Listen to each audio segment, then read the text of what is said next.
અને બીજું તમે એક વસ્તુ માર્ક કરી હશે, તાલ છે ને, તાલ ટકો બેનો ન હોય,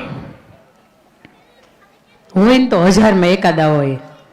અહીંયા અમારે પુરુષોમાં લાગટ હોય. શું કામ? એને જવાબ મળી ગયો ને કે આપું હું? હા, 20-25 તારીખ થાય ને એટલે અમારા વાળ ખરવાની શરૂઆત વધારે થાય. ભલા માણસ, અમને હપ્તાની ચિંતા હોય, ભરશું ક્યાંથી? આર્થિક કટોકટીની અંદર એક સ્ત્રી તરીકે આપણી પહેલી ફરજમાં આવે કે આપણા ઘરનો પુરુષ છે ને એને ક્યારે હારવા ના દેવો. 5 આંગળીઓના વડીલને પૂછો ને તો એ વડીલ એવું કે તમે ભેગા છો ને એમાં મજા છે. 12 વર્ષથી અમે પણ અમારા પરિવારની અંદર, સંયુક્ત પરિવારની અંદર 10 વ્યક્તિઓ ભેગા છીએ એટલે આ મંચ ઉપરથી આટલી મોટી વાત થાય. બાકી સંયુક્ત પરિવારની અંદર જે માણસ રહેતું હશે, કેટલા પરિવાર એવા છે કે સંયુક્તમાં છે? હાથું ચકડજો. હજી થોડાક હતા, હરખા કરો ને, હરખા કરો ને. હા, એ ભાઈઓ કરી શકો. સંયુક્ત પરિવારની અંદર હોય એવા, ધંધાના કામથી બહાર જવાનું થયું હોય તો વાત અલગ છે. હજી તમે ભાઈઓ ભાગલા નથી પાડ્યા એ વાત. હા, આટલા બધા છે ને ભગવાન. લ્યો,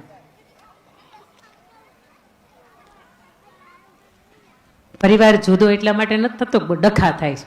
પરિવાર જુદો એટલા માટે થાય કે અમારે મકાન આવું નાનું પડે છે, છોકરાઓને લગ્ન થયા, છોકરાને બહાર જવાનું થયું, કોઈ ને કોઈ કારણોસરથી. પણ પરિવારની અંદર રહેનારા દરેક વ્યક્તિઓ છે જેની વચ્ચે, હૃદયની વચ્ચે સ્નેહ હોય, સંપ હોય, સંવેદના હોય ને, તો એ તમે ભેગા જ છો. કદાચ દુનિયાના પહેલા ખૂણે કે આ ખૂણે રહેતા હોય, ડઝન્ટ મેટર. બીજી વાત મારે તમને કરવી છે કે સુરતપુરામાં અત્યારે હાલો તમારે ઘરના મકાન હશે, સ્લેબવાળા હશે, પણ એક સમય એવો હશે ને કે જ્યારે તમે નળિયાવાળા મકાનની અંદર રહેતા હશો. હાઈ ન પડે, ના ન પડે, મારે હું સમજવું? નળિયાવાળા મકાનની અંદર તો હા, પણ તમને મજા નથી આવતી? હા, તમે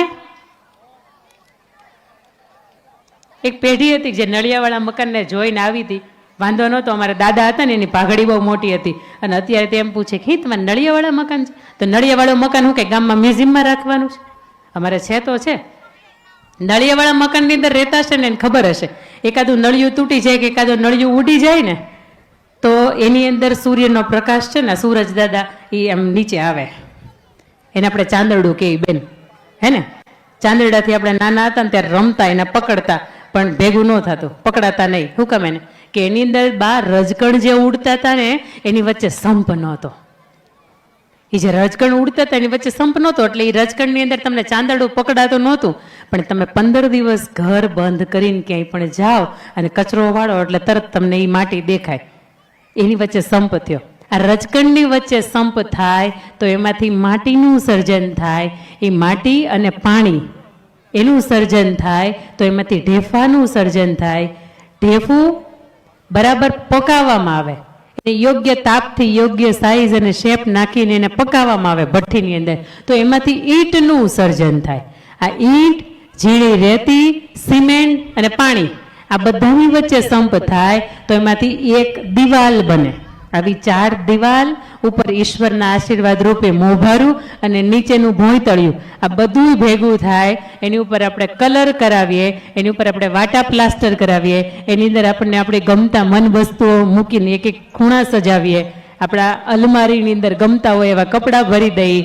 આ બધાથી બને વાસ્તુ પૂજા કરીએ, કુંભઘડો મૂકીએ. અને હું બન્યું કહેવાય? અને હું બન્યું કહેવાય? 4 દિવાલો હોય, વાટા પ્લાસ્ટર કરાવો, સુંદર મજાના રંગ રોગાન કરાવો, એની અંદર તમે કુંભઘડો મૂકો, એની અંદર તમે વાસ્તુ પૂજન કરાવો, એને શું કહેવાય? હા, એ કન્ફ્યુઝન છે. એટલા માટે કે તમે ગૂગલને પૂછો કે તમે ચેટ જીપીટીને પૂછો કે તમે કોઈ પણને પૂછો ને તો એ તમને એવું જ કહે કે આને મકાને કહેવાય ને ઘરે કહેવાય. આ નિયમ છે કે એ લોકો સમાનાર્થી શબ્દ સરખા આપે. તમે એને પૂછો ને મકાનમાં ઘરમાં શું ફેર, તો એ તમને એવો જવાબ આપે કે બેન બે હરખા. પણ મારે તમને અહીંયા એક વાત કરવી છે કે મકાન ને ઘર અલગ અલગ છે. મકાન સાહેબ એને કહેવાય જ્યાં માત્ર 4 દિવાલો હોય અને તમે નો બોલીએ ને તો એના પડઘા પડતા હોય. અને ઘર એને કહેવાય કે 4 દિવાલ હોય, ભલે નાનું હોય, પણ જેના આંગણે તમે ઊભા હોય ને તો તમને અંદરથી કોઈ આવકારો આપવા વાળું હોય. સાહેબ મકાન એને કહેવાય કે એની અંદર તમે રડતા હોય ને તો તમને કોઈ પૂછવાય ન આવે હું કામ એને રડે છે. તમે ભૂખ્યા હોય ને તમને કોઈ પૂછવાય ન આવે તો હું કામ એને ભૂખી છો. બા બાની રીતે હોય, દાદા દાદાની રીતે હોય, મોટી વહુની રીતે હોય, નાનો ભાઈ નાના ભાઈની રીતે હોય. આને મકાન કહેવાય. પણ મકાન પછી જો તમારે ઘર બનાવવું હોય ને તો એને સાહેબ કહેવાય જ્યાં સ્નેહ હોય, જ્યાં પ્રેમ હોય, જ્યાં સંવેદના હોય, જ્યાં લાગણી હોય અને જ્યાં અંદરથી એક પ્રકારને તમને એકબીજાનો મૂંઝારો અનુભવતા હોય ને તો અંદરથી તમને એમ થાય કે એક વખત જઈને હું પૂછું તને તકલીફ શું છે. અને સાહેબ જો ઘરની અંદર તમારું મકાન છે કે ઘર અને ચકાસવું હોય ને તો એટલું તમે પૂછજો તમારી જાતને કે મારા ઘરની અંદર કોઈ ભૂખ્યું હોય તો હું સૂઈ જાઉં છું કે જાગું છું.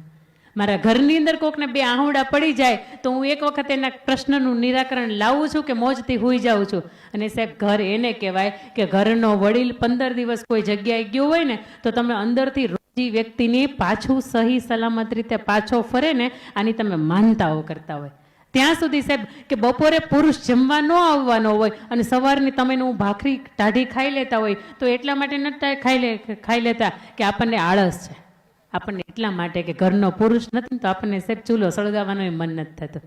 આ ઘર છે કે જ્યાં લાગણી છે, જ્યાં સંવેદના છે. અને બપોરના 2 વાગ્યાની બસની અંદર દાદા કે બા જાત્રાએ ગયા હોય ને આવવાના હોય અને તમે સવારના 3 વાગ્યાની રાહ જોતા હોય ને સાહેબ એને ઘર કહેવાય.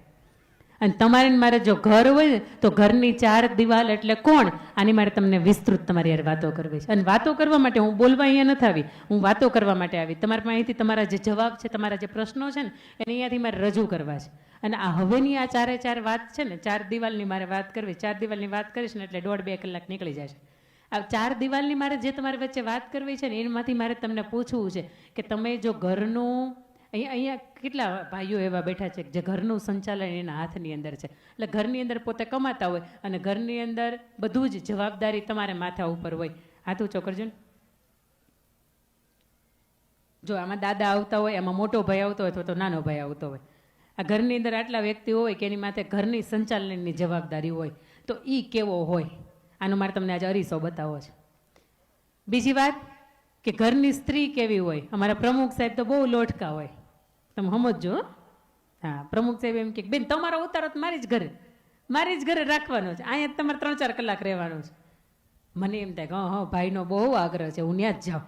પણ ત્યાં જઈને એમને કોઈ પાણીનું ન પૂછતું હોય તો બેન સ્ત્રી તરીકે આપણું જવાબદારીમાં આવે. એ તમે કેવા હોય ને મારે તમને અરીસો બતાવવો છે. હમણાં મેકઅપની વાત અધૂરી રાખી હતી એટલા માટે.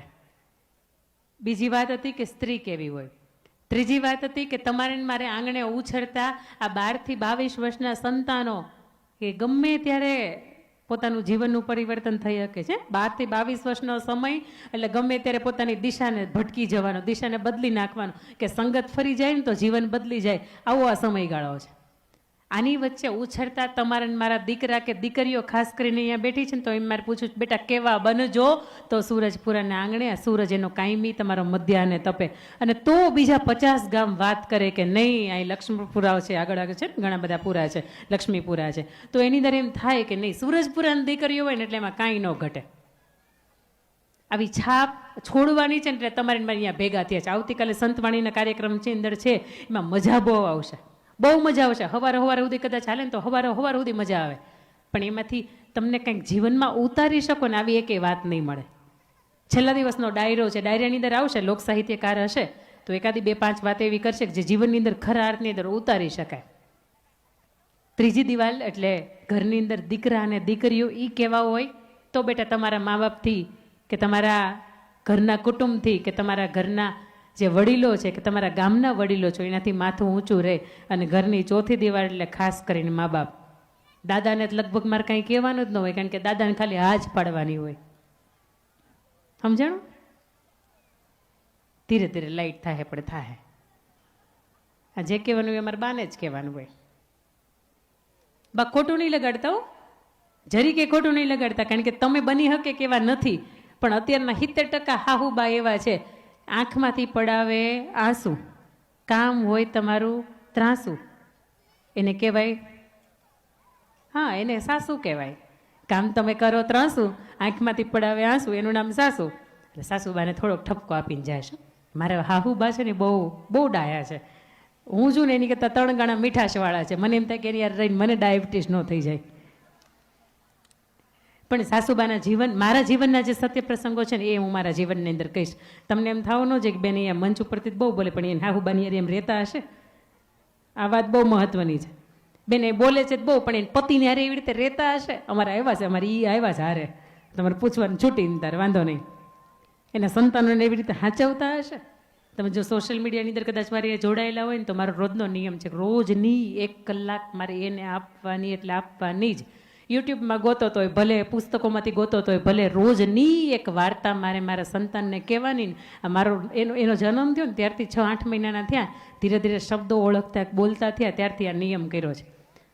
આ જેટલી પણ વાતો અહીંયાથી થશે ને એના જીવનની અંદર આચરણમાં હશે ને તો જ અહીંયાથી થશે. બાકી આ મંચ ઉપર કે આ માઇક માણસો અને માહોલની વચ્ચે બોલાયેલી એક પણ વાત એવી નહીં હોય કે જે જીવનની અંદર નહીં હાલતી હોય. ઉતારી હશે ને જીવનની અંદર ચરિતાર્થ કરી હશે ને તો જ આપણી વચ્ચે કહેવાતી હશે. ઘરની આ 4 દિવાલ, એમાંની પહેલી દિવાલ એટલે ભાઈ કેવો હોય. સાહેબ તમે શ્રીમદ ભગવદ્ ગીતા ખોલો દાદા, એમાંનો પહેલો અધ્યાય અર્જુન વિષાદ યોગ, અને એમાંનો પહેલો શ્લોક છે ધર્મક્ષેત્રે કુરુક્ષેત્રે સમવેતાયુ યુત્સવે માનમકા પાંડવાશ્ચ કિમ કુર્વત સંજય. એનું ગુજરાતીમાં સરળ ભાષાંતર એવું થાય, ધૃતરાષ્ટ્ર સંજયને એવું કહે છે. તમે સમજો 700 શ્લોકમાંથી એક જ શ્લોક ધૃતરાષ્ટ્ર બોલે છે અને શરૂઆત જ ધૃતરાષ્ટ્રથી થાય છે. ધૃતરાષ્ટ્રનું મારે અહીંયા ઉદાહરણ એટલા માટે તમને દેવું છે કે જો તમે ભેગા હોય ને તો તમે લગભગ 2 ભાઈ હોય, અને એમાંથી એક ભાઈ હોય ને એની પાસે સત્તા સંપત્તિ માલ મિલકત એટલું હોય ને બીજો ભાઈ હોય ને એની પાસે સરખું જ હોય ને એવું કંઈ લખ્યું નથી. અને ઈશ્વરની કૃપાથી 2 ભાઈ હોય ને એમાંથી 2ને હરખું હોય ને આવા બહુ ઓછા હોય. એકને વધારે હોય ને એકને સારું હોય ને એકને બિચારાને માન ભેગું થતું હોય, આવું હોય. અને એમાં દાદા કે બા કદાચ જો જીવંત હોય ને તોય પણ બોલી ન શકતા હોય કાંઈ, કારણ કે મોટો હોય અથવા તો નાનો, જે સદ્ધર ને જે આવડતવાળો હોય, બુદ્ધિ ચાતુર્યવાળો હોય, એ ઘરનું સંચાલન કરતો હોય. હવે ધૃતરાષ્ટ્ર સંજયને એવું કહે છે કે સંજય તું જો આ કુરુક્ષેત્રના મેદાનની અંદર મારા અને પાંડવના પુત્રો શું કરે છે. સાહેબ જે બાપની હયાતી નહોતી જે સંતાનોને, અને તેમ છતાંય તમે એમ કહો કે મારા અને પાંડવના, જ્યાં તમે ડિફરન્ટ ઊભો કરો છો ને, ઘણી વખત એવું બને કે આપણા ભાઈની હાજરી ન હોય અને એના સંતાનો ધીરે ધીરે કરતાં મોટા થાય, એને ભણવાનો ખર્ચો લાગે, એને મોટા થાય તેનો લગ્નનો ખર્ચ લાગે, અને કદાચ તમે ભાઈઓ ભાગે જુદાઈ થઈ ગયા હોય તો એને એમ ન કહેવાય કે તું તારી રીતે તારું કરી લે. સાહેબ તમારે એનો બ્લડનો રિલેશન હતો, બ્લડ લાઈફનો રિલેશન છે. અને એ વ્યક્તિ જ્યારે પણ એના જીવનની અંદર પાછી પડે છે ને તો તમારે એવું જ કહેવાય કે એનો બાપ થઈને હું બેઠો છું. કારણ કે દુનિયાની અંદર ઘણા બધા એવા ચૈતર મહિનાના તડકા પડે કે બાપ કોને કહેવાય ને એની કિંમત સમજાવે. એવું કહેવાય કે ઉદરે રહેતા બાપ ગયો ને મરણતા મુઈમાં, આ ઘણ વીતશે હજી ઘણાય પડશે ગા. જેને બાપના માથેથી સત્ર ન હોય ને એને ખબર હોય કે એના જીવનની અંદર પીડાઓ કેટલી હોય. એટલે ધૃતરાષ્ટ્ર એવું કહે છે. અને એ સમયની અંદર રજસ્વલા ગાંધારીની સામે દ્રૌપદી, આખી ભરસભાની અંદર દ્રૌપદી એવું કહે છે કે તમે તો જોવો છો ને, તમે તો રાજા છો ને, ભલે તમને દ્રષ્ટિથી નથી દેખાતું, તમને કાન તો ખુલ્લા છે ને, તમને તો ખબર છે ને કે દુશાસન મારી સાથે જે કરે છે એ અન્યાય છે, તો યોગ્ય નથી કરતો. 100 કૌરવ હતા સાહેબ, એમાંથી એક જ વિકર્ણ એવું બોલે છે કે આ આપણે મહારાણી કહેવાય ને, અને આવી રીતે તમારે એના વસ્ત્રોનું હરણ ન કરાય. અને તેમ છતાં બધા એને ચૂપ કરી દીધો. તે દિવસે ધૃતરાષ્ટ્રે એવું કીધું હતું કે જે કરે છે એ યોગ્ય જ કરે છે. ભીષ્મ પિતામહ પણ કાંઈ ન બોલી શક્યા, કૃપાચાર્ય પણ કોઈ ન બોલી શક્યા, દ્રોણાચાર્ય પણ કંઈ નહીં બોલી શક્યા. અને એની સાથે ધૃતરાષ્ટ્ર હતા એ બોલી શકતા હતા, તેમ છતાંય પુત્રના મોહની અંદર એટલા બધા અંધ હતા. આમ તો ઈશ્વરે એને આંખો નહોતી આપી, છતાંય સાંભળી શકતા હતા, છતાંય એટલા બધા અંધ હતા કે નહીં મારો દુર્યોધન કરતો હોય ને શ્રેષ્ઠ જ કરતો હોય. સાહેબ 100 સંતાનો ઈશ્વરની કૃપાથી, શિવજીની કૃપાથી 100 સંતાનો મળ્યા હતા, ને 100 સંતાનો એક સાથે કુરુક્ષેત્રના મેદાનની અંદર વઢાઈ જાય. સાહેબ ત્યારે વઢાઈ જાય કે પુત્રની પ્રત્યે મોહ થાય. ઇન્દ્રપ્રસ્થની અંદર જેમ આખું બનાવ્યું, એ પહેલા કૃષ્ણ ભગવાન જ્યારે સમજૂતી કરવા આવ્યા હતા તે દિવસે એવું કીધું ખાલી પાંડવોના 5 ગામે આપી દો. તે દી એવું કહી દીધું હતું 100ની અણી જેટલી જમીન નહીં આપું. સાહેબ મારા જ ભાઈના સંતાનો હતા, અને એ રાજા હું એટલા માટે બન્યો કે મારો ભાઈ હતો ને હવે હયાત નહોતો, એટલા માટે આંધળો હતો છતાંય રાજા બન્યો. પણ સાહેબ તમને ઈશ્વરની કૃપાથી દ્રષ્ટિ ન હોય, પણ અંદરની અંતઃદ્રષ્ટિ તો હોય ને કે મારા ભાઈને ત્યાં નબળું છે ને તો પહેલી જવાબદારી મારી.